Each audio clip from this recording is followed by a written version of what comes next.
এইভাবে কয়েকদিন যাওয়ার পরে ওই বাদশাহ এবার তিনি নিয়ত করলো, জুলুম তো ছেড়ে দিলাম, যাই গিয়ে দেখি ওই গাভীর মধ্যে বরকত আবার ফিরে আসছে কিনা।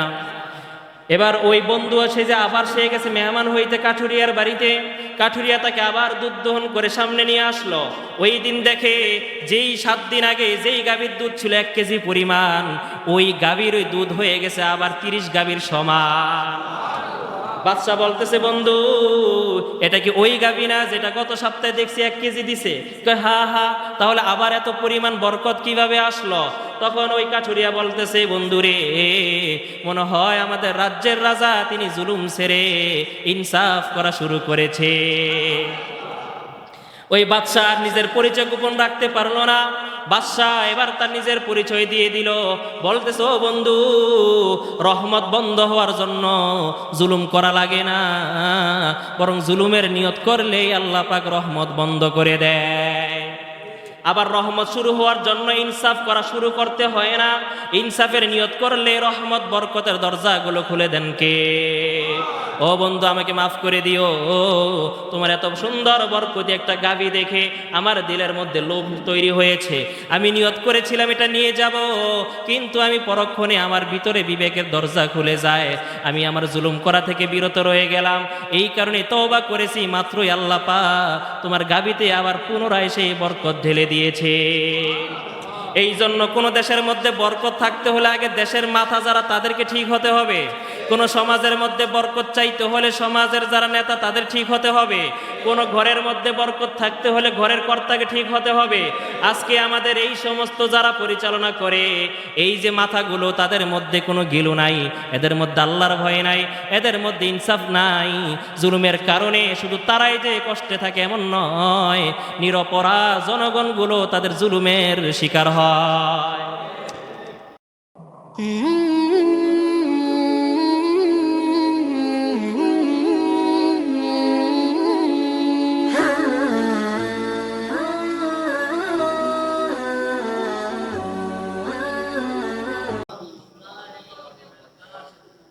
إن الحمد لله نحمده ونستعينه ونستغفره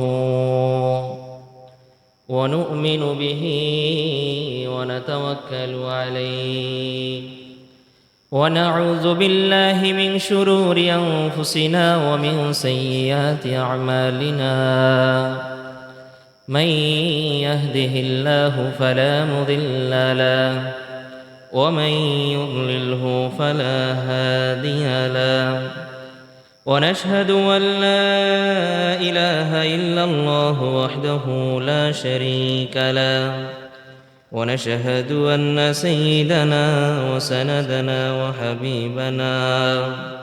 وحبيب ربنا وطبيبنا وطبيب قلوبنا ومولانا محمدا عبده ورسوله الذي أرسله الله تعالى إلى الناس كافة بشيرا ونذيرا وداعيا إلى الله بإذنه وسراجا وقمرا منيرا.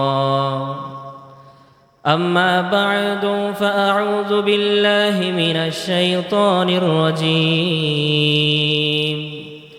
بسم الله الرحمن الرحيم. إن الله يأمر بالعدل والإحسان وإيتاء ذي القربى وينهى عن الفحشاء والمنكر والبغي يعظكم لعلكم تذكرون. وقال رسول الله صلى الله عليه وسلم الظلم ظلمات يوم القيامة. وقال أيضا اتقي دعوة المظلوم فإن ليس بينه وبين الله حجاب أو كما قال النبي عليه الصلاة والسلام. দুরূদ শরীফ পড়ি। আল্লাহুম্মা সাল্লি আলা মুহাম্মাদিন ওয়া আলা আলি মুহাম্মাদ কামা সাল্লাইতা আলা ইব্রাহিম ওয়া আলা আলি ইব্রাহিম ইন্নাকা হামিদুম মাজিদ। আল্লাহুম্মা বারিক আলা মুহাম্মাদিন ওয়া আলা আলি মুহাম্মাদ কামা বারাকতা আলা ইব্রাহিম وعلى آل إبراهيم إنك حميد مجيد। মুহতারাম মুআজ্জাজ সম্মানিত মুসল্লিয়ান ইকরাম, আল্লাহ রব্বুল আলামিনের দরবার অসংখ্য গণিত লাখ কোটি শুকরিয়া ও সুজুদ যাপন করছি। মহান রব্বুল আলামিন আমাদেরকে সপ্তাহের শ্রেষ্ঠতম দিন জুমার দিনে আগে আগে আসার বসার তৌফিক দান করেছেন, দিনই আলোচনা শোনার এবং বলবার মতো সুযোগ করে দিয়েছেন। অন্তরের অন্তঃস্থল থেকে হৃদয়ের সবটুকু আবেগ উজাড় করে দিয়ে আল্লাহকে খুশি করার জন্য করি আমরা আলহামদুলিল্লাহ। প্রিয় হাজিরিন, পৃথিবীতে এমন কিছু কিছু কাজ রয়েছে যেগুলোর দ্বারা আল্লাহ পাক খুব বেশি কষ্ট পায়, অসন্তুষ্ট হয়, নারাজ হয়, এবং সেগুলোকে কেন্দ্র করে আল্লাহ রব্বুল আলামিনের পক্ষ থেকে অনেক সময় আমাদের উপরে কিছু কিছু ছোট ছোট আযাব গজব, আমাদের উপরে বিপদ আপদ পতিত হয়। আমরা দুনিয়াতে যত রকমের বিপদ আপদের সম্মুখীন হই, এগুলোর পিছনে আমাদেরই কৃতকর্মের কিছু দায়ভার রয়েছে। আল্লাহ বলেন, ওমা আসাবাকুম মিন মুসিবাতিন ফাবিমা কাসাবাত আইদিকুম ওয়া ইয়াফু আন কাসির, যে তোমাদের কাছে যা আপদ বিপদ আসে এগুলো সব কিছু বিমা কাসাবাত আইদিকুম, তোমাদের দুই হাতের কামাই। এগুলোর কারণে দুনিয়াতে লঘু শাস্তি আল্লাহ পাকের পক্ষ থেকে আসে, ওয়া ইয়াফু আন কাসির, কিন্তু অধিকাংশ আযাব শাস্তি আল্লাহ পাক রেখে দেয় যাতে করে বান্দা এই লঘু শাস্তি পেয়ে যেন আল্লাহর কাছে ফিরে আসে। ফিরে আসলে বাকিটা মাফ, আর যদি বান্দা ফিরে না আসে তাহলে বাকিটা আল্লাহ পাক পরকালে ধরবে। যহারাল ফাসাদু ফিল বাররি ওয়াল বাহরি বিমা কাসাবাত আইদিন নাস, অন্য জায়গায় একই কথা আল্লাহ বলেছেন যে জলস্থলে যত রকমের বিপদ আপদ হয় সবগুলোই বান্দার কৃতকর্মের কামাই। কিন্তু কিছু কিছু বদআ আমল এমন রয়েছে যেগুলোর কুপরিণাম, ভয়াবহতা, শাস্তি আল্লাহ পাক পার্থিব জগতে দেখিয়ে দেয়। কিছুটা দেখায়, বাকিটা আল্লাহ পাক রেখে দেয়। কেন রেখে দেয়? দেখে বান্দা তাওবা করে ফিরে আসে কিনা। ফিরে আসলে মাফ, যদি ফিরে না আসে ওই যে বাকি শাস্তিটা, অপরাধ, এটাকে রেখে দেয় পরকালে লিয়াজুকুল আযাব, পরকালে শাস্তি ভোগ করার জন্য। তন্মধ্যে একটা গুনাহ, যেই গুনাহ, যেই মন্দ কাজের কারণে আল্লাহ খুব বেশি কষ্ট পায়, নারাজ হয়, আসমান জমিন ভার হয়ে যায়, আসমান জমিন খুব বেশি কাঁপতে থাকে, ভয়ে ভীত সন্ত্রস্ত হয়ে প্রকম্পিত হতে থাকে, আসমান জমিন মেঘমালা সব ভার হয়ে আসে, কখন বান্দার উপরে তারা ঝাঁপিয়ে পড়বে। এ কারণে এই গুনাহগুলো যে করে সে একাই শাস্তি পায় না, বরং এই গুনাহের কারণে আশেপাশের সমাজের, এলাকায়, রাষ্ট্রের মধ্যেও আল্লাহর পক্ষ থেকে আসমানি গজব পতিত হয়। তন্মধ্যে একটা গুনাহ আর জুলুম করা। কি করা? জুলুম বলতে আমরা শুধুমাত্র মারধর করা, অন্যায় করা, যেটা বাহ্যিকভাবে হয় এটাই জুলুম, শুধু তাই নয়। জুলুম এটা ব্যাপক শব্দ। জুলুম বলা হয় ওয়াজউ শাই ফি গায়রি মাহাল্লি, অর্থাৎ কোন একটা বস্তুকে তার সঠিক জায়গায় ব্যবহার না করে বেঠিক জায়গায় ব্যবহার করার নাম হলো জুলম। মনে করেন বান্দা হিসেবে আল্লাহর ইবাদত করা, কাউকে শরীক না করা, এটা হলো ইনসাফ। কিন্তু বান্দা হিসেবে যদি আল্লাহ পাকের সঙ্গে যদি আমি আরো একজনকে শরীক করি, তাহলে আল্লাহকে যেই অবস্থানে রাখা দরকার ছিল আমি সেই অবস্থানে রাখলাম, আমি আল্লাহর সাথে কি করলাম? শিরিকের মাধ্যমে কি করলাম? জুলুম করলাম। জুলুম। উম্মত হিসেবে রাসূলকে অনুসরণ করা ছিল ইনসাফ। কিন্তু আমি রসুলের অনুসরণ ইত্তেবা করা তো দূরের কথা, জানিও না। আমি পশ্চিমা বিশ্বকে আমি নিজের আইডল হিসেবে মেনে নিলাম, এই মেনে নিয়ে জুলুম করলাম রসুলের সঙ্গে। সন্তান হিসেবে মা বাবার সাথে সদাচরণ করা ইনসাফ, কিন্তু সন্তান হয়ে মা বাবার সাথে কষ্ট দেওয়া, বিরুদ্ধাচরণ করা, এটা হলো জুলম। মা বাবা হয়ে সন্তানের উপর ইনসাফ করা, তাকে সুশিক্ষা দেওয়া, রব এবং তার নবীর সঙ্গে পরিচয় জুড়ে দেওয়া, দ্বীনি তালিম দেয়া, এটা মা বাবার জন্য সন্তানের উপরে ছিল ইনসাফ। কিন্তু মা বাবা, আমার সন্তানটাকে যদি আমি শৈশবে রবকে চিনাই নাই, রসুলকেও চিনাই নাই, দ্বীনি তালিম এর পরিবর্তে আমি যদি আমার সন্তানটাকে হিন্দি গান শিখাই, তাহলে মা বাবা সন্তানের সাথে জুলুম করলো। জুলম গাইরে মাহাল্লি, প্রতিটা বস্তু তার নিজ নিজ হক অধিকার রক্ষা না করে ওইটাই কি হয়ে যায়? জুলুম হয়ে যায়। যেমন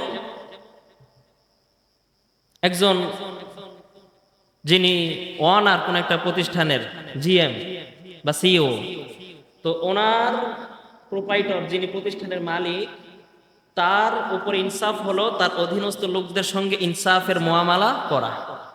এখন কোন মালিক যদি তার অধীনস্থ লোকদের সঙ্গে কারোর সাথে এসকম বেশকম 19-20 করে, তাহলে ওই মালিক অধীনস্থ লোকদের সাথে কি করলো? জুলুম করলো। ছোট তার বড়কে সম্মান দিবে, বড় তার ছোটকে স্নেহ করবে, ভালোবাসা দিবে, এটা হলো ইনসাফ। কিন্তু ছোট বড়কে মানলো না, অথবা বড় তার ছোটকে সম্মান করলো না, শ্রদ্ধাবোধ জানাইলো না, তাহলে একে অপরের সাথে কি করলো? জুলুম করলো। জুলুম সবসময় শুধু মাইরা দইরা হয় না, সবসময় টাকা পয়সা আত্মসাৎ করার দ্বারাই হয় না, এটা ব্যাপক। প্রতিটা জিনিসের সঠিক ব্যবহার না করার কারণে এটা কি হয়ে যায়? জুলুম হয়ে যায়। যিনি সমাজ সেবক হবেন, তার সমাজের ভালো মন্দ দেখাশোনা করা, এগুলো হচ্ছে তার উপরে ইনসাফ। এখন সে যদি সেগুলো করতে গিয়ে কখনো যদি 19-20 করে ফেলে, এটা হবে তার প্রজাদের সঙ্গে, তার জনগণের সাথে জুলুম, খেয়ানত, এটা এক ধরনের জুলুম। একজন বিচারক যিনি ইনসাফের ভিত্তিতে রায় দিবে, ওই বিচারক যদি রায় দিতে গিয়ে যদি পক্ষপাতিত্ব করে, ওই বিচারক তার মানুষের সঙ্গে কি করলো? জুলুম করলো। এই জুলুমের দ্বারা আল্লাহ পাক সবচেয়ে বেশি কষ্ট পায়, আসমান জমিন ভার হয়ে আসে। শুধুমাত্র ওই জালেমের উপরে শাস্তি আসে না, তখন ওই যে ছোটখাটো জুলুমের কারণে ওই ব্যক্তি একা কষ্ট পায় না, তখন এলাকার সমাজের সমস্ত মানুষগুলো তারা এই জুলুমের শাস্তির কবলে তারা পড়ে। এই জন্য আজকে যে আয়াতে কারিমে আমি আপনাদের সামনে সূরা নাহাল থেকে তেলাওয়াত করেছি, কোরআনুল কারীম এটা এমন একটা ইজাজ বা মুআজিজা, যা বান্দার অন্তরে ঢুকলে অন্তর থেকে সমস্ত বাতিল কুফরি শক্তিকে বের করে দেয়। এই কোরআন যার ভিতরে ঢুকবে, ভিতরে হেদায়েতের নূর দ্বারা পুরোটাই আলোকিত করে দিবে। সুবহানাল্লাহ। এই কোরআনের স্পর্শে আসলেই আপনি চমকে যাবেন, আপনার জীবন এবং পরকাল উভয়টাই সুখে শান্তিতে সমৃদ্ধশালী করে দিবেন কে? কোরআনুল কারীমের এটা হচ্ছে একটা ইজাজ, এটা শুনলেই মানুষকে আকর্ষণ করে, শুনলেই আকর্ষণ করে। কোরআনুল কারীমের তেলাওয়াত শুনে শুনে অসংখ্য বেদিন তারা দ্বীনের দিশা পেয়েছে। এজন্যই তো ওই সময়ে নবীজির কাছে যাইতে নিষেধ করে দিত, কেউ তোমরা মুহাম্মদের কাছে যাইবা না, মুহাম্মদের এই যে তেলাওয়াত করে যেই কালাম, এই কালাম তোমরা কেউ শুনবা না। আবু জাহেল বলে দিছে, আবু জাহেলের বক্তব্য আল্লাহ কোরআনের মধ্যে তুলে দিছে। সুবহানাল্লাহ বলেন। আবু জাহেল যখন দেখলো কিরে এটা কোরআন, এটা তো ম্যাগনেট, বান্দাকে তার রবের সঙ্গে জুড়ে দেওয়ার মতো এই চাইতে পাওয়ারফুল কোনো মেডিসিন ভ্যাকসিন নাই। যে মুহাম্মদের কালাম একবার কান দিয়া ঢোকায়, সেই তো দ্বীনের দিশা পেয়ে যায়। আবু জাহেলের সহ্য হয় না, মানুষগুলো রবকে চিনবে, মানুষগুলো নামাজি হবে, মানুষগুলো হেদায়েতের পথে চলবে। আল্লাহ তার রাসূলের কাছে ভালো লাগলেও কিন্তু শয়তানের কাছে ভালো। মানবরূপী কিছু শয়তান আছে আবু জাহাল, সে দারুন নাদওয়ার মধ্যে আইন ঘোষণা করে দিল, وقال الذين كفروا لا تسمعوا لهذا القرآن আজকে থেকে তোমরা কেউ মুহাম্মদের কালাম শুনতে যাইবা না। মুহাম্মদের কালাম শুনতে ব্যাঘাত ঘটাইতো, বাধা দিত আবু জাহেল ১৫০০ বছর আগে। এখন ১৫০০ বছর পরে আইসাও আমাদের দেশেরও কিছু মুসলমান এরাও কিন্তু কোরআনের কথা শুনতে বাধা দেয়। এদের কাছে ভালো লাগে না আল্লাহর বান্দাগুলো আল্লাহর কথাগুলো মানুষকে শোনাইবে, হক কথাগুলো সুন্দরভাবে ব্যাখ্যা বিশ্লেষণ দিয়ে উদাহরণ উপমা পেশ করে করে বান্দাকে তার রবের কথাগুলো বলে বলে আল্লাহর দিকে আনবে। সমাজে সুদের বিরুদ্ধে বলবে, ঘুষের বিরুদ্ধে বলবে, দুর্নীতি বেইনসাফি জুলুমের বিরুদ্ধে বলবে। এক দল মুসলমানের গায়ে ভালো লাগলেও আরেক দল মুসলমানের ভালো লাগে না। বোঝা গেল ওই মুসলমান যার কাছে ভালো লাগে না সে আবু জাহেল একসাথে যাবে জাহান্নামে। জাহান্নামে যাবে। আল মারউ মাআ মান আহাব্বা মান তাশাব্বাহা বিকওমিন ফাহুয়া মিনহুম। নবীজি বলছেন দুনিয়ায় যার চরিত্র যার সাথে মিলবে, যেই জাতির চরিত্র যার সাথে মিলে যাবে, হাসরের ময়দানে সে তার সাথে উঠবে। মুসলমান বলতেছিলাম কোরআন এটা এজাজ, এমন একটা এটার মধ্যে আল্লাহ পাকের এমন এক মুজিজা পাওয়ার দিয়েছেন যেটা বান্দা বুঝুক আর না বুঝুক শুনলেই তার অন্তরটা নরম হয়ে যায়। ইমানদার তো সে যে কোরআনের কথা শুনলে ইমান বাড়বে।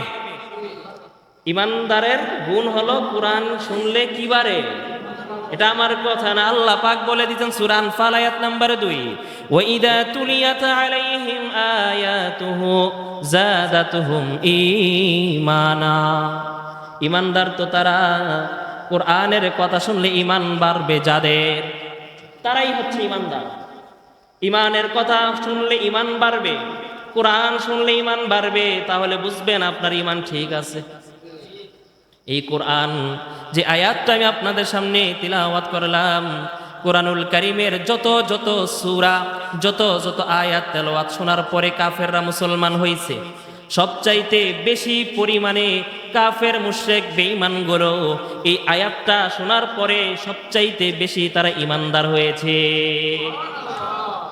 অর্থাৎ কোরআনের যেই তেলাওয়াতের মাধ্যমে মুশরিকরা বেঈমানরা অমুসলিমরা মুসলমান হয়েছে, সবচেয়ে বেশি এই আয়াতটা, যে আয়াতটা তেলাওয়াত করেছি সূরা নাহাল থেকে, এই আয়াতের তেলাওয়াত শুনে সবচেয়ে বেশি মানুষ মুসলমান হয়েছে।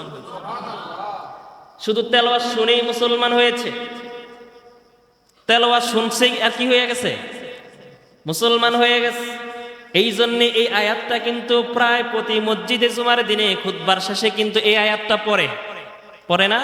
ইন্নাল্লাহা ইয়া'মুরু বিল আদলি ওয়াল ইহসান ওয়া ইতা'i যিল কুরবা ওয়া ইয়ানহা আনিল ফাহশাই ওয়াল মুনকারি ওয়াল বাগই ইয়া'iযুকুম লা'আল্লাকুম তাযাক্কারুন। পরে কি পড়ে না?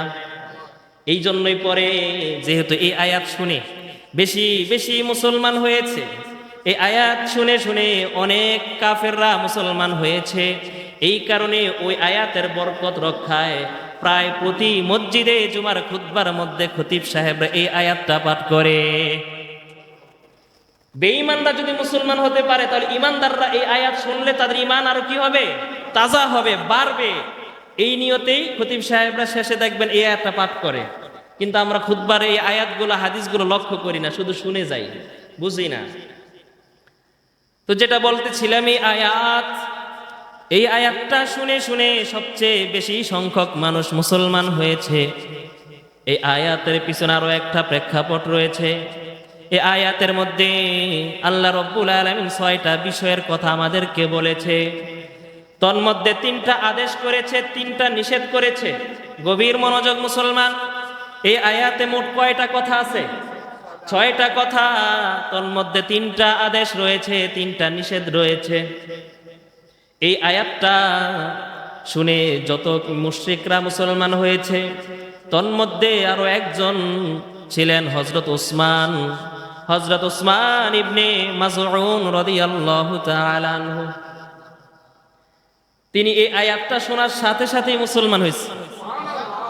হযরত উসমান ইবনে মাযউন, আফফান না, উসমান ইবনে আফফান হচ্ছে রাসূলের জামাতা, রসুলের দুই কন্যাকে পর্যায়ক্রমে কি করেছেন? বিবাহ করেছেন। এজন্য তাকে হযরত উসমান যুন নূরাইন বলা হয়, অর্থাৎ রসুলের দুই নূরের অধিকারী। সুবহানাল্লাহ বলেন।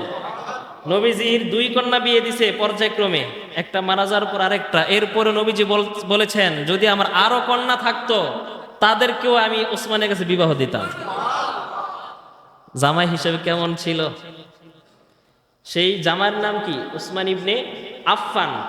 আর এই আয়াত শুনে যেই সাহাবী মুসলমান হয়েছে তার নাম কি? উসমান ইবনে মাজউন। তাহলে ইতিহাসে সাহাবীদের মধ্যে দুইটা উসমান আমরা পাই। আরেকটা আপনারা যারা উসমান গনি বলেন সেই হচ্ছে উসমান ইবনে আফফান, রসুলের জামাতা। উসমান ইবনে আফফানকে উসমান গনি বলা হয় কেন? কারণ অঢের সম্পদের মালিক আল্লাহ পাক তাকে করেছে। এত ধনী ছিল এই জন্য তাকে গনি উপাধি দেওয়া হয়েছিল। ওসমান গনি ওসমান ইবনে আফফান তিনি মূলত একজন নবীজির জামাতা।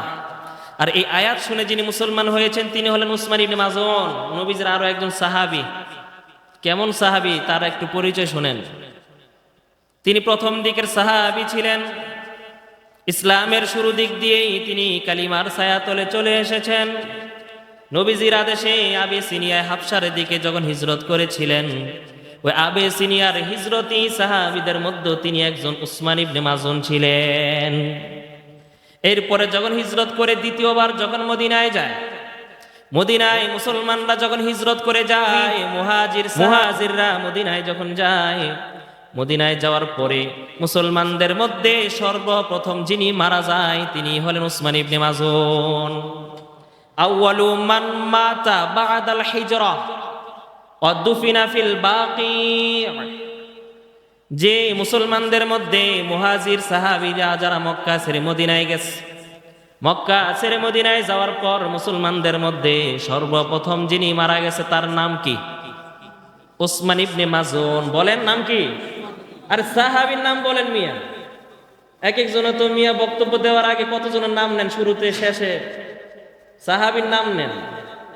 লাভ না লস? মিয়া বুঝেন না লাভ কোনটা লস কোনটা। মিয়া সাহাবীর নাম নেন, মরার পরে দুই তিনটা সাহাবীর নাম যদি দুনিয়াতে জব্দ করে যাইতে পারেন হাসরের ময়দানে তারে খুঁজতে পারবেন। সাহাবীর লগে পরিচয় নেই, নামই জানেন না। যদি বলা হয় মুসলমান আপনি 4 জন খলিফা বাদে আর 4 জন সাহাবীর নাম বলেন, শেষ ডাব্বা 00। 4 জন খলিফার নাম তো জানি, তো বাকি 4 জন সাহাবীর নাম বলেন না, শেষ। আমি কিসের মুসলমান মিয়া? হিন্দুর আপনার চেয়ে তার বেশি নলেজ তাদের আছে। হিন্দুরা আর অনেক নবী রাসূলদের অনেক ঘটনা তারাও জানে, হিন্দুর অনেক সাহাবীদের কার্যকলাপ তারাও জানে, কিন্তু মুসলমান ওই 10টা সাহাবীর নাম জানি না। আল্লাহ পাক আমাদেরকে বুঝার তৌফিক দান করেন। উসমান ইবনে মাজউন সর্বপ্রথম মারা যাওয়ার পরে দুফিনা ফিল বাকি, তাকে সর্বপ্রথম জান্নাতুল বাকিতে কবর দেয়া হয়েছে। জান্নাতুল বাকি এটা সাধারণ কোনো গোরস্থান নয়। দুনিয়ার মধ্যে এমন কিছু কিছু গোরস্থান রয়েছে যেগুলো বরকতি গোরস্থান, এগুলোর মধ্যে কোনো আযাব নাই। তোর মধ্যে জান্নাতুল বাকি, কিয়ামত পর্যন্ত তাদের কোনো আযাব নাই। জান্নাতুল বাকিতে এই জন্য মুসলমানদের তামান্না থাকবে, মুসলমানদের আগ্রহ থাকবে, ইচ্ছা থাকবে, দোয়া থাকবে, আল্লাহ আমার জীবনের শেষ লগ্নটা, আমার সমাধিটা যেন জান্নাতুল বাকিতে হয়। যদিও এটা অনেক কঠিন, অসম্ভবের মতো, কারণ জান্নাতুল বাকিতে মুসলমান এই জন্যই যাইবে কারণ জান্নাতুল বাকিতে যারা শুইবে তাদের কোনো আযাব কিয়ামত পর্যন্ত হবে না। আজকে আমরা বিয়ে করব, শ্বশুর বাড়িটা ভালো খুঁজি, যদি শুনি যে শ্বশুর বাড়ি যাইতে হইলে মাইয়া দেখতে গেলে নদীর ওই পারে যাইতে হয়, গাড়ি যায় না। মাইয়া পছন্দ হইল ওইখানে আত্মীয় করে না, ঠিক কিনা বলেন? এই ব্যাকওয়ার্ড জায়গা কেমনে যামু, সবকিছু পছন্দ হইল, যাতায়াতের অসুবিধা হওয়ার কারণে সম্পর্ক করে না। আবার অমুকের শ্বশুর বাড়ি যাইতে হলে জমিনের মাঝখানে আইল দিয়ে যাইতে হয়, আইল বুঝেন না, একটু কাদা মাটি পাড়ায় যাইতে হয়, রাস্তা যায়, গাড়ি যায় না, কাঁচা রাস্তা, না বিয়ে হইতো না, ক্যান্সেল। অথচ লোকটা বছরে একবারও যায় কিনা সন্দেহ শ্বশুর বাড়ি। বুড়া বয়সে তো শ্বশুর বাড়ি 10 বছর একবার নেওয়া যায় না। এক জায়গায় এক মুরব্বী, আমার এলাকার কথা বলছি, প্রায় 70-এর উপরে বয়স, বউ মারা গেছে আরো 6-7 বছর আগে। হঠাৎ করে শ্বশুর বাড়ি থেকে লোকজন এসে তারা দাওয়াত করছে। ওই লোকে খুশি হয়ে কয়, হুজুর আগামী জুমা আপনার পিছে পড়তে পারতাম না। আমি কই কে? কয়, হুজুর আগামী জুমা শ্বশুর বাড়ি যাবো। আমি কই তো যান, অসুবিধা কি, এত খুশি হইয়া বলার কি আছে? কয়, হুজুর শ্বশুর বাড়ি যাবো, বউ মরার আরো 10 বছর আগে যাই না। বউ মরছে 6 বছর, তারও 10 বছর, হয় কয় বছর? 16 বছর ধরে বুড়া মিয়া শ্বশুর বাড়ি যায় না। কিন্তু বিয়ার সময় শ্বশুর বাড়ির যাতায়াত রাস্তাটা কিন্তু সে ঠিকই ভালো খোঁজে। আচ্ছা বাদ দেন, মনে করেন সে প্রতি মাসেই যায়, বড় জোর 70 বছর 80 বছর জীবনে এতটুকুই তো তার সম্বল, কি বলেন? মরে গেল তার শ্বশুর বাড়ি নাই। ও মুসলমান, মাত্র 60 বছর 70 বছরের শ্বশুর বাড়ি করতে গেলে আমরা ভালো জায়গা খুঁজি, ভালো আমরা একটা পজিশন দেখে আমরা আত্মীয় করি। ডুপ্লেক্স বাড়ি হইলে মাইয়া যদি কালা হয় তারপরও পোলা কবুল কইয়া দেয় অ্যাডভান্স, বুঝেন নাই? কিন্তু মৃত্যুর পরে অনন্ত অসীমকাল যেই গোরস্থানে থাকবেন মুসলমান, ওই গোরস্থানের বাড়িটা আমার কেমন সুবিধা না অসুবিধা এইটা নিয়ে কোনো টেনশন নাই, এটা নিয়ে কোনো টেনশন নাই। কিন্তু ইমানদারদের ইমানের পরিচয় হবে এটা, মুসলমান চাইবে ভালো কোনো গোরস্থানে যেন তার শেষ সমাধিটা হয়। ভালো অনেক গোরস্থান রয়েছে, মসজিদের পাশে যে গোরস্থানগুলো এগুলো বরকতি গোরস্থান, মাদ্রাসার পাশে গোরস্থানগুলো অনেক বরকতি গোরস্থান। যেই গোরস্থানের উপরে দিয়া মুসল্লিরা পাড়াইয়া পাড়াইয়া মসজিদে যায়, ওই গোরস্থানে যারা শুয়ে থাকে তাদের ভাগ্য অনেক ভালো। এই জন্যই তো আমাদের দেশের কোন এক কবি বলেছিল, মসজিদেরই পাশে আমার কবর দিও ভাই, গড়ে শুয়ে থেকেও যেন আমি মুয়াজ্জিনের আজান শুনতে পাই। গড়ে শুয়ে যেন মুয়াজ্জিনের আজান শুনতে পাই, এটা হলো ইমানের পরিচয়। ইমানদারদের টার্গেট থাকবে তার শেষ সমাধিটা যেন ভালো হয়। জান্নাতুল বাকির মধ্যে কিয়ামত পর্যন্ত সেখানে আযাব হবে না, রাসূল বলেছে। বরকতি গোরস্থান ওই জান্নাতুল বাকিতে সর্বপ্রথম যাকে দিয়া উদ্বোধন করা হয়েছে, ওই সাহাবীর নাম হলো হযরত উসমান ইবনে মাজুন। কিয়ামত পর্যন্ত যত মাইয়িত ওইখানে রাখা হবে, প্রত্যেকটা মাইয়েতের বরকত হযরত উসমান পেয়ে যাবে। এই জন্য পবিত্র ভূমি এমন আরো একটা গোরস্থান রয়েছে, হাজীদের গোরস্থান। মক্কায় যারা হজে গিয়েছেন দেখবেন হাজীদের জন্য স্পেশাল একটা গোরস্থান আছে। ওইখানে ওই দেশের প্রেসিডেন্টকেও কিন্তু রাখবে না। ওইখানে একজন রিক্সা চালক হজ করতে গিয়ে যদি এখানে কাবার চত্বরে মারা যায়, হেরেমের ভিতরে মারা যায়, তাহলে ওই ব্যক্তির সম্মানে আল্লাহ পাকের নির্দেশে প্রতিটা হাজীকে হাজ্জে গোরস্থানদের মধ্যে তাকে দাফন করা হয়। আবার যদি মক্কার মানুষগুলো বাহিরে গিয়ে মারা যায়, তাহলে একে পুনরায় মক্কায় আনা হয় না, বাহিরে রাখে দেওয়া হয়। আবার কোনো বাহিরের লোক যদি মক্কায় এসে মারা যায়, তাকে বাহিরে পাঠানো হয় না, মক্কায় রাখা হয়। অর্থাৎ আল্লাহ পাকের মর্জি ছিল এটা যে এই ব্যক্তির শেষ সমাধিটা মক্কায় হয়। এই জন্য মক্কায় কেউ মারা গেলে তাকে আর ফেরত পাঠানো হয় না। হাজীদের একটা গোরস্থান রয়েছে, ওইখানে যারা ভিতরে যারা মারা যাবে হাজী সাহেবদেরকে ওইখানে রাখা হয়। এই জন্য মুসলমান হজের ক্ষেত্রে অনেক মাসআলা বিধান হলো, যে মানুষগুলো হজের সময় মারা যায় এদের মতো খুশনসিব, এদের জন্য সৌভাগ্য আর কিন্তু কারো হয় না। এই জন্য অনেক সময় সংবাদ দেখি যে এই বছর হজে গিয়ে এতজন মারা গেছে, অনেকে ইন্নালিল্লাহ পরে, আমি বলি আলহামদুলিল্লাহ। ঠিক কিনা বলেন? কারণ মরতে তো একদিন আমাদের হবেই হবে। কত মানুষ রাস্তায় গাড়ির নিচে চাপা পড়ে মরে, কত মানুষ ট্রলার ডুবে পানির মধ্যে চুবে চুবে মরে, কত মানুষ অগ্নিকাণ্ডের মধ্যে আগুনে পুড়ে পুড়ে মরে যায়, কত মানুষ মদের আড্ডায় মারা যায়, কত মানুষ চুরি করতে গিয়া ধরা পইরা পাবলিকের মাইর খাইয়া মারা যায়। এই সমস্ত মাইরের চাইতে হাজীদের সাথে মরা কিন্তু অনেক ভালো। হযরত উসমান ইবনে মাজউন রাদিয়াল্লাহু তাআলা আনহু মনে আছে তো? জান্নাতুল বাকি তাকে দিয়ে উদ্বোধন করা হয়েছে। এমন একজন সাহাবী, তিনি তখনও মুসলমান হয় নাই, মুশরিক অবস্থায় নবীজির সঙ্গে তিনি বসা ছিল। হঠাৎ করে দেখে নবীজির কপাল মোবারক দিয়ে ঘাম বের হচ্ছে, চেহারা ফ্যাকাশে হয়ে গেছে, চেহারা রক্তবর্ণ হয়ে গেছে, নবীজির শরীর থেকে ঘাম মোবারক বেয়ে বেয়ে পড়তেছে।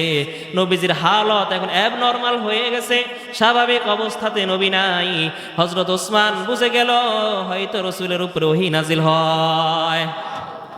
নবীজির উপরে ওহী নাজিল হইলে নবীজির চেহারা পরিবর্তন হয়ে যেত। মুসলমান মুশরিক তিনি তখনও কিন্তু মুসলমান হয় নাই। হযরত ওসমান বলতেছে, ইয়া রাসূলুল্লাহ, এই মুহূর্তে আমি আপনার সামনে ছিলাম, আমি থাকা অবস্থায় আপনার কাছে কি ওহী আসছে আমি শুনতে চাই। নবীজি বললেন, ওসমান রে, এমন সময় আল্লাহ পাক আমাকে কোরআনুল কারীমের এমন একটি দামি আয়াত আমাকে দিয়েছে। এই আয়াতের মধ্যে আল্লাহ পাক 6টা বিষয় বলেছেন, 3টা আদেশ করেছে, 3টা নিষেধ করেছে। হযরত ওসমান বললেন, ইয়া রাসূলুল্লাহ, আমি ওই আয়াতে কারিমাটা শুনতে চাই। নবীজি বললেন, ইন্নাল্লাহা ইয়া'মুরু বিল আদলি ওয়াল ইহসান ওয়া ইতাই যিল কুরবা ওয়া ইয়ানহা আনিল ফাহশাই ওয়াল মুনকারি ওয়াল বাগই ইয়াইযুকুম লাআল্লাকুম তাযাক্কারুন। হযরত ওসমান বললেন, ইয়া রাসূলুল্লাহ, এত সুন্দর চমৎকার বাণী, এত সুন্দর কথা ইতিপূর্বে আমি কখনো শুনি নাই। ওগো আল্লাহর নবী, আপনার সামনে আমি আপনাকে সাক্ষী রেখে আমি মুসলমান হয়ে গেলাম। শুধু আয়াত তেলাওয়াত শুনেই মুসলমান হয়ে গেছে। কিন্তু আমরা আসি না কোরআনের কাছে, আসলেই তো নামাজ পড়তে হবে, আসলেই তো মিথ্যাচার ছেড়ে দিতে হবে, আসলেই তো সুদ ঘুষ ছাড়তে হবে, আসলেই তো অবাধে মানুষের গীবত শিকায়েত করা করতে পারবো না। এই জন্য আসতে চায় না, কারণ বুঝে কোরআনের কাছে গেলেই হেদায়েত দিবেন কে।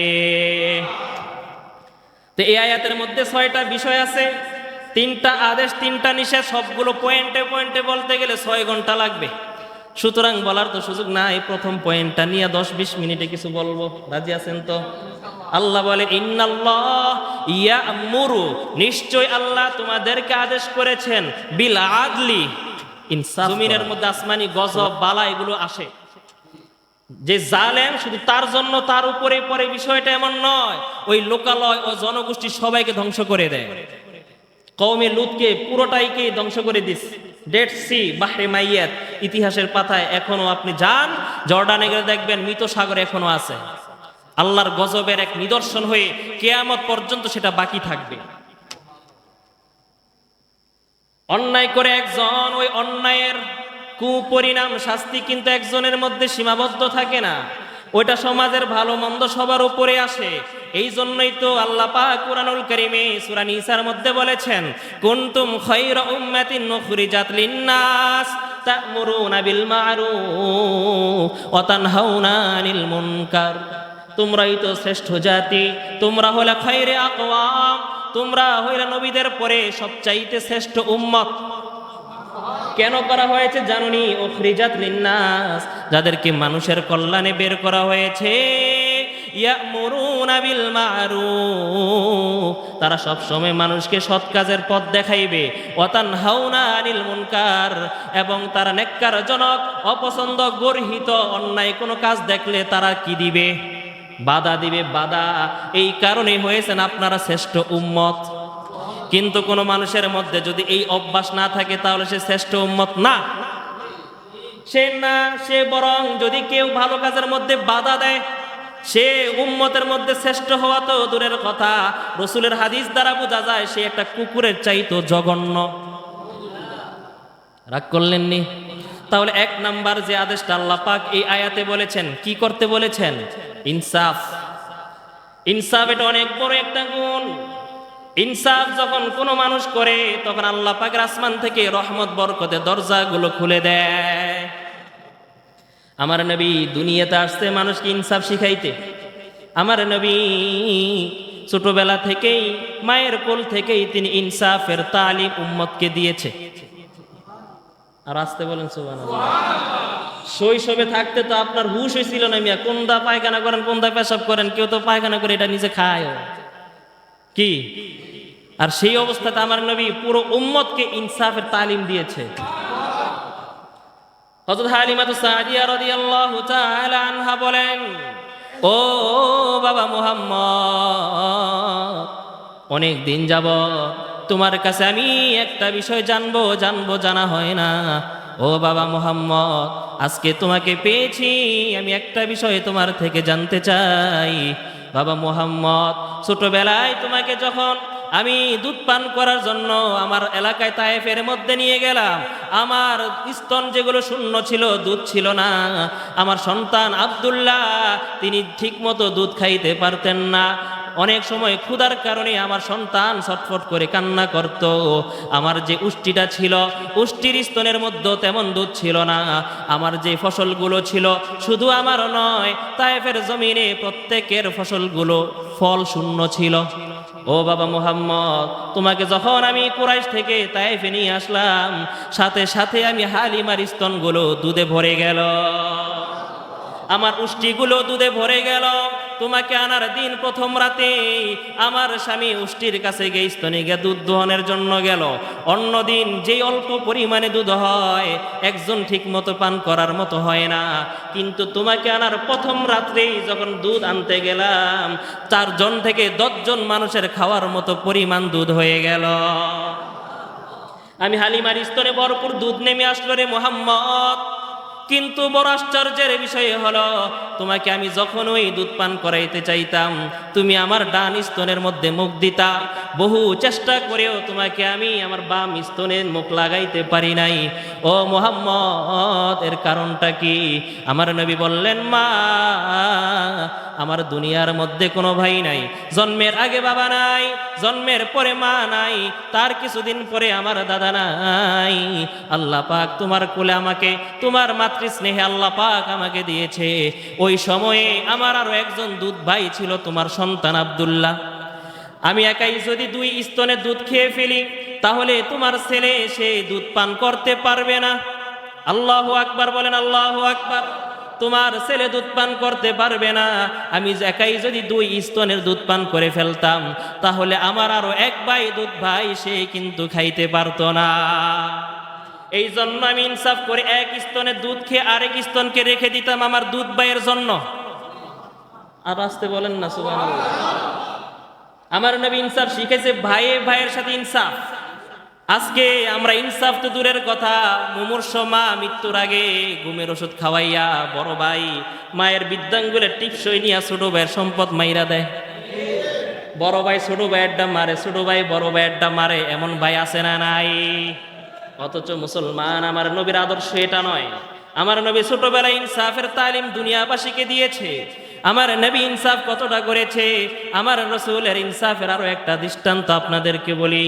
বদরের যুদ্ধে আমার নবী 313 জন সাহাবীদেরকে নিয়ে যখন বেঈমানদের বিরুদ্ধে লড়াই করার জন্য বদর প্রান্তরে উপস্থিত হয়ে গেল, এবার নবীজি মুজাহিদদের কাতারগুলো সোজা করার জন্য হাতে একটা ছোট লাঠি নিয়ে সবাইকে সোজা করতেছে। কিন্তু দেখবেন ছোট ছোট বাচ্চাগুলো, তরুণ বয়সী যারা, এদের জজবা কিন্তু বেশি থাকে, ঠিক না? মিছিলে গেলে দেখবেন এদের গলার আওয়াজ কিন্তু একটু বেশি। একজন তরুণ বয়সের এক সাহাবী, ছোট্ট সাহাবী, ওই সাহাবী বারবার যুদ্ধ করার জন্য প্রথম কাতারে চলে আসে। যুদ্ধে যাওয়া মানে কি? নির্ঘাত মৃত্যু।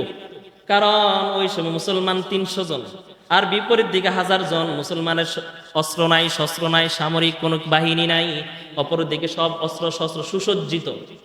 আবার মুসলমান এর আগে কখনো তাদের ইতিহাসও নাই যে যুদ্ধ করে জয় হয়েছে, কারণ এটাই তো প্রথম যুদ্ধ। এমন এক সিচুয়েশনে মানুষ তো পিছনে যাওয়ার কথা। আরে আমরা হইলে তো যুদ্ধ বাদ দেন, মানববন্ধনে যখন কোনো প্রতিবাদের জন্য যখন আমরা ব্যানার নিয়ে যখন মিছিল বের হই, ব্যানার ধরার মতো লোক পাওয়া যায় না, সামনে যেতে চাই না, আমাদের ইমান দুর্বল।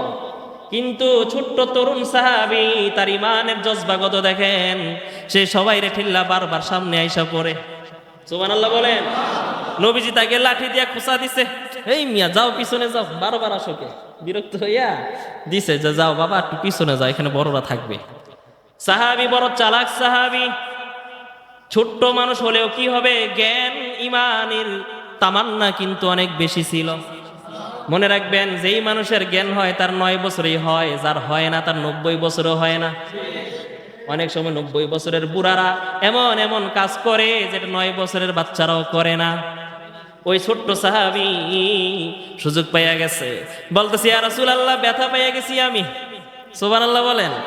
নবীজি আস্তে করে লাঠি দিয়া কুচা দিছে যে একটু পিছনে যাও, এতেই নাকি সেই ব্যথা পাইয়া গেছে। ইয়া রাসূলুল্লাহ, আমি ব্যথা পাইয়া গেছি, আপনি আমার উপরে জুলুম করছেন, আমি এটার প্রতিশোধ নিতে চাই। নবীজি ভয় পেয়ে গেলেন, হায় রে, আমি রাসূল, সাইয়্যিদুল আম্বিয়া, ইমামুল মুরসালিন, আমার যদি জুলুম নিয়ে হাসরের ময়দানে উঠতে হয় উপায় থাকবে না। নবীজি অশ্রুসিক্ত হয়ে ওই সাহাবীর কাছে গিয়ে লাঠিটা দিয়া বলল, সাহাবী, তোমাকে আমি যেই পরিমাণ আঘাত দিয়েছি হুবহু সেই পরিমাণ আঘাত তুমি আমার থেকে নিয়া, এরপরেও তুমি আমাকে জালিমের তকমা দিও না, আমাকে জালিম সাব্যস্ত করিও না রে সাহাবী। সাহাবী বড় চালাক সাহাবী ছিলেন, বলেন ইয়া রাসূলুল্লাহ, আপনি যখন আমাকে খোঁচা দিয়েছেন তখন আমার শরীরে কাপড় ছিল না, আপনি সরাসরি আমার চামড়ার মধ্যে খোঁচা দিয়েছেন, আমিও আপনাকে চামড়ার মধ্যেই দিতে চাই। নবীজি কান্নায় বেহুশে হয়ে যাওয়ার মতো অবস্থা, পিঠ থেকে চাদরটা সরাইয়া দিয়া সাহাবীরকে এবার সামনে তুলে দিল। ও সাহাবী, তোমার যতটুকু মন চায় ততটুকু আঘাত আমাকে ফিরাইয়া দাও, এরপরও আমি জুলুমের অন্যায় নিয়ে আল্লাহর কাছে যাইতে চাই না। নবীজি যখন চাদরটা সরাইয়া দিল, ওই ছোট্ট সাহাবী সুযোগ পাইয়া এবার নিজের সামনের কাপড়টা সরাইয়া দিয়া সাহাবী পিছন থেকে নবীকে এইভাবে জড়াইয়া ধরছে। নবীকে জিকে জড়াইয়া ধরে আর ছাড়ে না। নবীজি বললেন, কি ব্যাপার সাহাবী, আঘাত কেন করো না? ওই ছোট্ট সাহাবী চোখ দিয়ে অশ্রুগুলো ঝরঝর করে পড়ে আর বললেন, ইয়া রাসূলুল্লাহ, যুদ্ধে যাব, জানি না হায়াত মউতের কথা আর ফিরে আসতে পারি কি না পারি। ওগো নবী, একটা সুযোগ পাইছি, আপনার এই বরকতি মোবারক জিসিমের সঙ্গে নিজের জিসিমটা লাগাইতে যদি পারি, আমার বিশ্বাস আল্লাহ পাক এই উসিলায় আমাকে মাফ করে দিবে। এই জন্য বাহানা ধরছি গো নবী, বাহানা ধরছি। ও মুসলমান, নবীজির ভিতরে ইনসাফ কত ছিল দেখেন। নবীজি থেকে ইনসাফ গুলো তার সাহাবীরাও শিখছে, নবীজি থেকে ইনসাফ গুলো তার সাহাবীরা শিখছে। একজন সাহাবী হযরত আবু বকর সিদ্দিক, নাম শুনছেন তো? আবু বকরের একজন গোলাম ছিল, গোলাম কাজ ঠিকঠাক মতো করে না, শুধু খালি কয় বেতন বাড়াও, আছেন এরকম, বোঝে না কামের বাও, খালি কয় বেতন বাড়াও, এমন কর্মচারীও কিন্তু আছে। এমন একজন গোলাম ছিল আবু বকরের, খালি উল্টা পাল্টা করে, বেয়াদবি করে। আবু বকর বাশারিয়াতের তবিয়তের ভিত্তিতে তিনি একবার রাগ হইয়া কানের মধ্যে দিছে একটা হালকা ডলা। মানব দেহের মধ্যে কান এমন একটা অঙ্গ, এটা আস্তে ধরেন জোরে ধরেন, ধরলে এটা লাল হইয়া যায়, ঠিক কিনা বলেন? বিশ্বাস না হলে দইরা দেখেন, কান এটা হালকা ধরলে কি হয়ে যায়? লাল হয়ে যায়। এখন ওই গোলাম সে বলতেছে, আপনি আমার উপরে জুলুম করেছেন, আমাকে কানডলা দিয়েছেন, আমি নবীজির কাছে গিয়ে বিচার দিব। আবু বকর ভয় পেয়ে গেল, হায় রে, আমি তো তাকে ইচ্ছাকৃতভাবে করতে চাই নাই, হালকা ভাবে ধরছি, সে ব্যথা পেয়ে গেছে। কিন্তু আবু বকর তো ইনসাফ শিখছে কার থেকে? নবীজি থেকে। আবু বকর বলতেছে, ও ভাই, নবীর কাছে বিচারে দিও না, আল্লাহর কাছেও বিচারে দিও না, তোমাকে আমি যেই পরিমাণ কানডলা দিয়েছি এই পরিমাণ কানডলা তুমি আমাকে দিয়ে দাও। আরে আমি আবু বকর, কোন আবু বকর? আপনার বাড়ির পিছনের আবু বকর না, এই আবু বকর হলো খায়রে উম্মাত বা'দাল আম্বিয়া, সমস্ত নবীদের পরে উম্মতের মধ্যে শ্রেষ্ঠ উম্মতের নাম হলো হযরত আবু বকর। এই আবু বকরের চাইতে আর কার উম্মতের মধ্যে কোনো শ্রেষ্ঠ উম্মত নাই। শুধু আমাদের উম্মত না, আদম থেকে ঈসা পর্যন্ত কোন নবীর কোন উম্মত নাই যার মর্যাদা আবু বকরের চেয়ে বেশি হবে। জান্নাতের গেট উন্মোচন করা হবে আবু বকরকে দিয়া, যেই আবু বকরের জন্য জান্নাতের 8টা দরজা আবু বকরকে ডাকবে, 8টা দরজা আবু বকরকে ডাকবে। আবু বকর উদখুলু ফিয়া, ও আবু বকর তুমি আমার দিক দিয়া ঢোকো। বাবুস সাদাকা, বাবুল জিহাদ, বাবুস সালাহ, বাবুর রায়্যান, এইভাবে 8টা দরজা জান্নাতের রয়েছে। প্রত্যেকটা দরজা নিজেদের ভাষায় সেই দিন আবু বকরকে তারা সবাই ওয়েলকাম জানাবে। এই আবু বকরের এক রাত্রের ইবাদত হযরত উমরের সারা জীবনের ইবাদতের চাইতেও শ্রেষ্ঠ। হযরত উমর, যার ব্যাপারে নবীজি বলেছেন আমার পরে যদি কেউ নবী হইতো সেটা হতো হযরত উমর। এই উমরের নেক আমলগুলো আসমানের ফেরেশতারা গুণে শেষ করতে পারে না। ওই উমরের সারা জীবনের নেক আমল হযরত আবু বকরের একদিনেরও সমান না।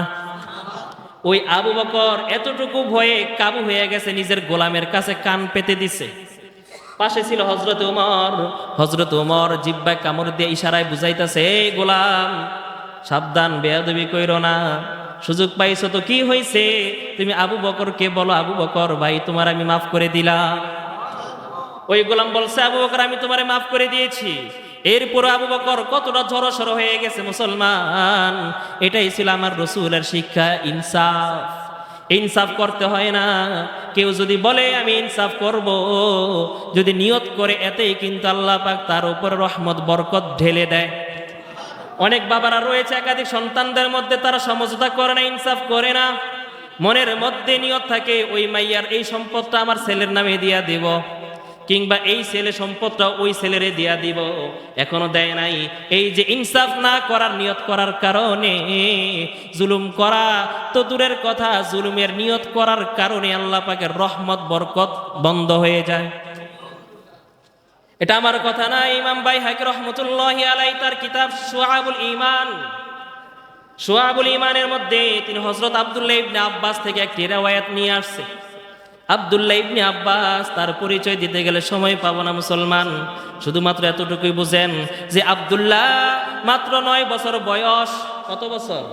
9 বছর বয়সে তার মা তাকে বলতেছে, বাড়ির মধ্যে কি করো রাইতে বেলা, নবীজির ঘর পাহারা দিয়ে নবীজি থেকে আমল শিখতে পারো না? ঘরের মধ্যে কি করো, নবীজি কি করে না করে ঘরের ভিতরে তার এই আমলগুলো দেখে দেখে শিখতে পারো না? মায়ের কথা শুনে হযরত ইবনে আব্বাস গেল নবীজির ঘর পাহারা দিতে রাত্রিবেলা। কত বছর বয়স? 9 বছরের বাচ্চা। তার মধ্যে মা তাকে শিক্ষা দেয়, যাও নবীজি থেকে শিখো। এখন তো নবী নাই, এখন আছে কারা? কয়জন মা বাবা আছেন যে যা ইমাম সাহেবের কাছে যা গিয়ে শিখে আয়? এই বাবা মায়ের জুলুমের কারণে অনেক সন্তানগুলো হাসরের ময়দানে নিজেরও জাহান্নামে যাবে, এবং জুলুম শিক্ষা দেওয়ার কারণে মা বাবাগুলোকে জাহান্নামে নিয়ে যাবে। লিয়াকুনা মিনাল আসফালিন, এক শ্রেণীর সন্তান জাহান্নামী হবে, বলবে আল্লাহ একা যাব না, বাবা মারে নিয়ে আসে একসাথে জাহান্নামে যাব। বাবা হিসেবে তোমার দরকার ছিল যা ইমাম সাহেবের সাথে যা, হুজুরের কাছে যা, হাফেজ সাহেবের সাথে যা, এদের থেকে দেখে দেখে কিছু তবিয়ত শিখে আয়, কাজে লাগবে। কিন্তু আমরা দেই না, আমরা উল্টা বাধা দিয়ে রাখি। ইবনে আব্বাস তার মা বলতেছে, বাবারে ঘরের ভিতরে কি করো, তুমি তো ছোট্ট মানুষ, নবীজির সাথে থাকো, নবীজির ঘর পাহারা দাও, নবীজি থেকে রাতের আমলগুলো তুমি শিখে নাও। ইবনে আব্বাস রাদিয়াল্লাহু তাআলা আনহু রাত্রিবেলা ঘর নবীজির পাহারা দিচ্ছিলেন। নবীজির প্রতিদিনের একটা নিয়ম ছিল, নবীজি শেষ রাতে 2টা তাহাজ্জুদের নামাজ পড়তো। নবীজিকে ওযুর পানি আগাইয়া দিলে নবী বড় খুশি হয়ে যায়। নবীকে তাহাজ্জুদের সময় পানি আগাই দিছে, নবীজির মনটা বড় খুশি হয়ে গেছে। নবীজি ইবনে আব্বাসকে বুকের মধ্যে জড়াইয়া, আব্দুল্লাহ ইবনে আব্বাস বয়স মাত্র কত? 9 বছরের চাচতো ভাই, তাকে বুকের মধ্যে জড়াইয়া একটা দোয়া করছে, বরকতি দোয়া। দোয়াটা শিখে নেন। ওই দোয়ার বরকতে আল্লাহ পাক ইবনে আব্বাসকে এমন ইলম দিয়েছে, কোরআনের এমন ইলম দিয়েছে, নবীর সাহাবীদের মধ্যে এই বাচ্চা সাহাবীর চাইতে অধিক কোরআনের ইলম কারো ছিল না। আল্লাহুম্মা ফাক্কিহু ফিদ্দীন ওয়া আল্লিমহুল কিতাবা ওয়াত তাওয়িল। আল্লাহ আমার এই বালকটাকে, আমার এই ভাইটাকে আপনি দ্বীনের বুঝ দান করেন, এবং কিতাবের জ্ঞান, কোরআনের জ্ঞান তাকে দিয়ে দেন। এই বরকতি দোয়া পাওয়ার পর এই 9 বছরের পর থেকে নিয়ে নবীর ওফাতের সময় ইবনে আব্বাসের বয়স ছিল 13 বছর। কত বছর? 13 বছরের বালক রেখে নবীজি মারা গেছে। নবীজি মারা যাওয়ার পর ইবনে আব্বাসের বয়স ছিল মাত্র 13। কিন্তু এই সাহাবী অল্প সময়ে এমন কোরআন বুঝছে, তার চাইতে বেশি কোনো সাহাবীও বুঝে নাই। এই ইবনে আব্বাস একটা রিওয়ায়াত করছে, ইমাম বাইহাকি শুআবুল ঈমানে নিয়ে আসছে। ঘটনাটা 2 মিনিটে বলবো, রাজি আছেন? একটু বেশি হইলে বিরক্ত হবেন? ইমাম বাইহাকি রহমতুল্লাহি আলাইহি রিওয়ায়াত করেন ইবনে আব্বাস থেকে, তিনি বলেন, কোন এক সময় এক ন্যায়পরায়ণ বাদশা তিনি শিকারের জন্য জঙ্গলে বের হয়েছে। সারাদিন শিকার করে সন্ধ্যাবেলা যখন হয়ে গেল, জঙ্গলের ভিতরে এক কাঠুরিয়ার বাড়িতে তিনি মেহমান হইল। মেহমান হয়ে গিয়ে ছদ্মবেশে তার পরিচয় গোপন রাখলো। যদি জানে সে বাদশাহ তাহলে কাঠুরিয়া ভয় পাবে, অথবা তার মেহমানদারি আপ্যায়ন করার জন্য ব্যতিব্যস্ত হয়ে যাবে। এই কারণে তিনি তার পরিচয় গোপন করে ওই কাঠুরিয়ার বাড়িতে জঙ্গলে রাত্রি যাপন করলো। হঠাৎ করে দেখলো ওই কাঠুরিয়া তার গোয়াল ঘরের মধ্যে মেহমানকে খাবারের জন্য তার একটা গোয়াল ঘরে গাভী ছিল। ওই গাভী থেকে দুধ দোহন করার জন্য তিনি যখন গেল, একটা গাভী থেকে প্রায়, ইবনে আব্বাস বলে, একটা গাভী থেকে প্রায় স্বাভাবিকভাবে 30টা গাভীর সমান দুধ বের হয়েছে। এত এক গাভীর মধ্যে এত দুধ, বাদশার খুব ভালো লাগছে, লোভ লেগে গেছে। এত সুন্দর এক বরকতি গাভী, এটা তো আল্লাহর পক্ষ থেকে। বাদশাহ নিয়ত করছে মনে মনে, আজকে তো চলে যাব, আর কিছুদিন পরে আবার আসবো। বাদশার পরিচয় দিয়া এই ব্যক্তি থেকে গাভীটা আমি রাজপ্রাসাদে নিয়ে যাব। জুলুম করে নাই, কিন্তু নিয়ত করছে। কি করছে? জুলুম করতে হয় না, জুলুমের নিয়ত করলে রহমত বরকত নষ্ট হয়ে যায়, সেটা বুঝেনি হাদিস থেকে। বাদশা নিয়ত করেছে যে আবার আসবো, আইসা এই গাভীটা কাঠুরিয়া থেকে নিয়ে যাব। এরপরে বাদশা যখন 7 দিন 8 দিন পর যখন আবার আসলো, আইসা সেই দিনও তিনি আবার মেহমান হয়ে আসছে। ওই দিন একবার নিতে আসে নাই, মেহমান হয়ে আসছে খবর। আবার মেহমান হয়ে যখন আসলো, কাঠুরিয়া যখন আবার তাকে যখন খাওয়ার জন্য, দুধ দহন করার জন্য যখন গেল, যে গাভী 7 দিন আগে 30টা গাভীর সমান দুধ দিয়েছে, ওই গাভী আজকে এক গাভীর সমানও 1 কেজি পরিমাণও দুধ দেয় না। বাদশা বলল, ভাই কিরে বন্ধু, পরিচয় তো দেয় নাই। কে বন্ধু, ওইটা কি ওই গাভী না যেই গাভীটা 1 সপ্তাহ আগে 30টা গাভীর সমান দুধ দিয়েছে? হ্যাঁ, ওইটা ওই গাভী। তাহলে কমে গেল কেন? কাঠুরিয়াও ছিল ন্যায়পরায়ণ বাদশাহ। ন্যায়পরায়ণ বাদশাহ যেমন ছিল তিনি ন্যায়পরায়ণ, কাঠুরিয়াও ছিল এমন ইবাদত গুজার একজন আবেদ। ওই কাঠুরিয়া বলল, হয়তো আমাদের রাজ্যের রাজা যিনি আছে হয়তো কোনো জুলুম শুরু করেছে। সুবহানাল্লাহ বলেন। হয়তো আমাদের রাজ্যের যিনি রাজা রয়েছে, হয়তো তিনি নতুন করে কোনো জুলুম শুরু করেছে, এই কারণে আল্লাহ পাক বরকত নষ্ট করে দিয়েছে। ওই বন্ধু সেই কিন্তু বাদশা লজ্জায় পরিচয় দেয় না, সে চোখের পানি মুছে সে পরিচয় গোপন রেখে চলে গেছে। চলে যাওয়ার পরে ওই দিন রাত্রেবেলা তাহাজ্জুদে দাঁড়াই আল্লাহর কাছে বলে, আল্লাহ, তোমার কাছে জুলুমের জন্য নিয়ত করেছিলাম, নিয়তের কারণেই তুমি আমার প্রজাদের মধ্যে বরকত নষ্ট করে দিয়েছো। লজ্জায় পরিচয় দিতে পারি না, আজকে থেকে আমি তওবা করলাম, আর আমি এই কাজটা করব না, আর জুলুম করব না। আমার জুলুমের কারণে তারা নিরপরাধ প্রজারা, জনগণরা কষ্ট পাবে, আমি জুলুম করব না আল্লাহ। এইভাবে কয়েকদিন যাওয়ার পরে ওই বাদশা এবার তিনি নিয়ত করলো, জুলুম তো ছেড়ে দিলাম, যাই গিয়ে দেখি ওই গাভীর মধ্যে বরকত আবার ফিরে আসছে কিনা। এবার ওই বন্ধু আছে যে আবার সে গেছে মেহমান হইতে কাঠুরিয়ার বাড়িতে।